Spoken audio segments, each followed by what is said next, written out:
What is influence and how does it relate to organizational behavior? Well, to begin with, influence is simply the ability to have some effect on someone or something, or to cause some reaction in someone. So with that being said, influence generally results from having power, physical closeness, some emotional connection, or position of import with relation to the person or entity. Now, generally, an individual over whom influence is being exerted has one of three responses. That is resistance to the influence, compliance with the influence, that is you go with what is expected or wanted from the influence, or commitment, that is you have a holistic buy-in and you seek to reinforce and spread that level of influence.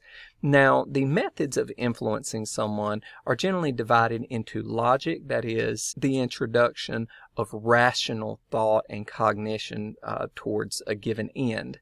Affect, which is emotion, or you're trying to influence the emotional state, which is generally what marketers do when they're trying to get someone to make a purchase.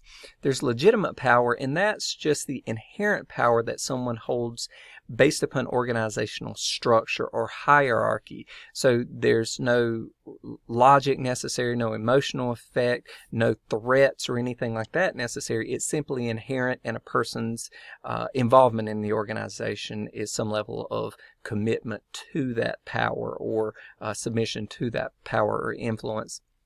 And then there's coercion, and that's the ability to exert some form of negative force over someone. So as you can see, influence is very closely related to concepts such as power, and many of the concepts interrelate with that of exerting power or being subject to power.